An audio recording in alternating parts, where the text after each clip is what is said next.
Thank you for joining me for another quick hits conversation. I'm Dr. Robyn. With me today, I have Coach MJ Tolan, Tracy Martin, and Chris Martin, who incidentally are not related to one another.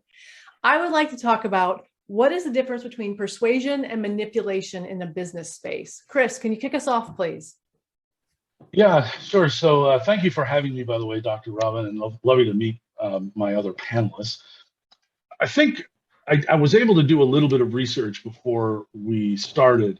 And strictly speaking, I think one way of thinking about manipulation versus persuasion, and the dictionary definition helps to clarify this a little bit, in that manipulation is really the art of trying to convince someone to do something that is not to their benefit, or at its core, unscrupulous.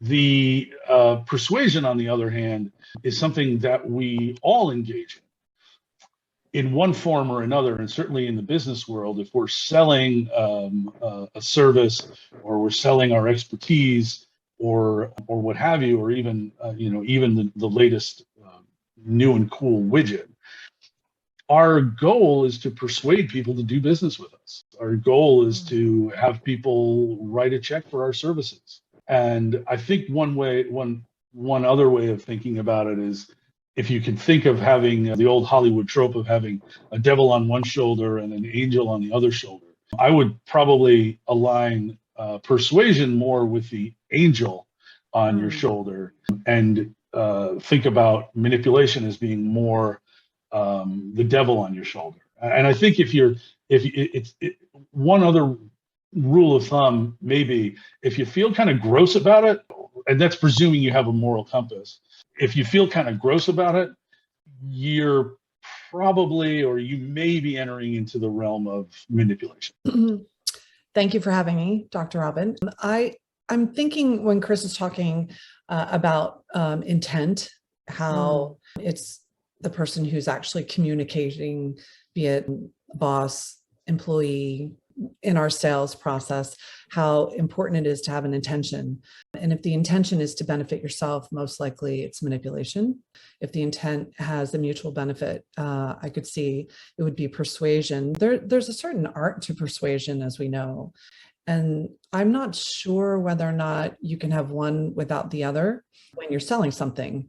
So the real question becomes, how do you sell something without it? Invitation. And that's the way I do my business. But Coach, I'd love to hear your thoughts on this idea of persuasion versus manipulation in the business space. Thank you.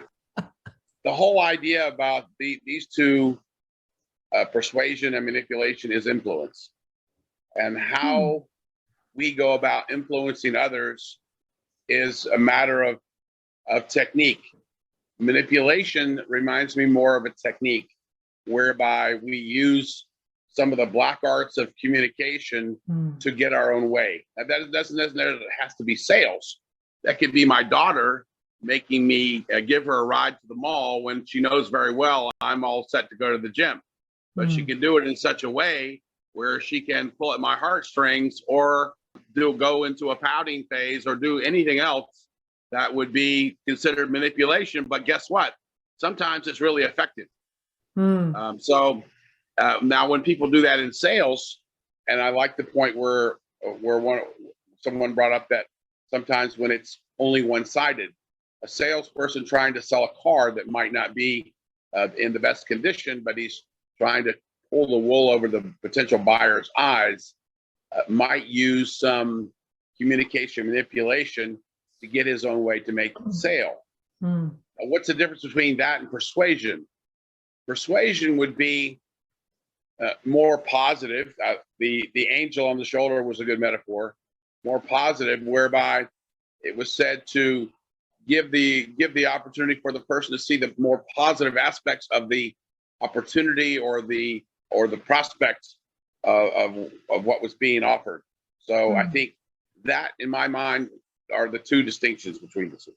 As you said, Coach, I think it's a very fine line, and one can easily kind of find themselves tipping over into manipulation. I mean, to use your used car salesman example, if that used car salesman is trying to sell you a lemon, and is not upfront about telling you that it's a lemon, that's manipulation.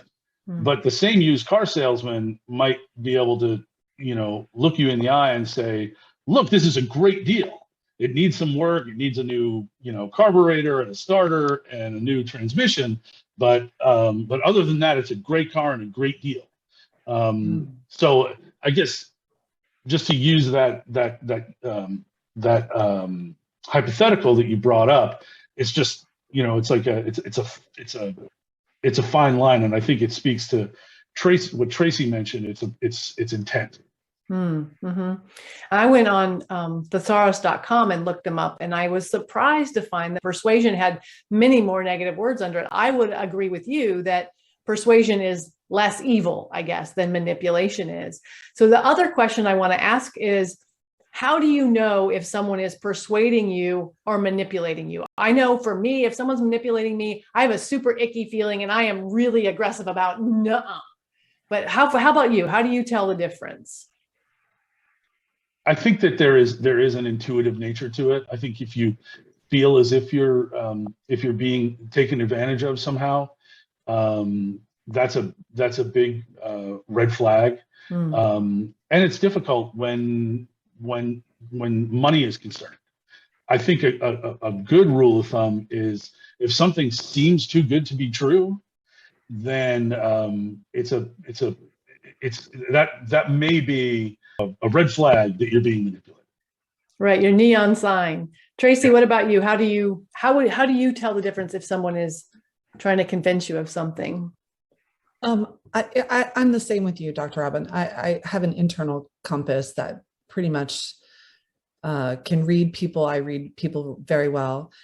And yet part of all this conversation is not only the intent of the person delivering the information, but also our interpretation of that information, because it's quite possible someone is not trying to manipulate you and just trying to persuade you very assertively to their own side and opinion.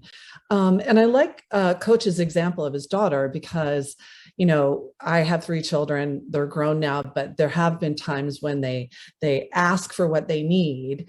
And then it's almost like they go for the clothes, and sell, so it's very persuasive. And then it could become at the very end, that manipulative part where. I agree. I often say that about my daughter. I have 3 children, and my daughter is the second oldest, and she can manipulate me all day long. And guess what? I respond to it. I adore it. And so, that might be it, Is it a manipulation if you love it though? Does that count as manipulation if you're like, oh, she's so cute? To use Coach's example, I mean, look, she knows I'm on my way to the gym. I've got my gym bag, I've got my sneakers on, she knows I'm on my way to the gym. I don't have time to take her to the mall. But am I going to relent because she gets a little pouty or, whatever? You bet I will. Every time. That's funny. And I do feel good about it. So. Coach, how do you tell if someone's manipulating you or is just being persuasive? Well, I chime in with all of my panelists this morning. It's all about my own internal BS detector. And that's based on prior experiences in life.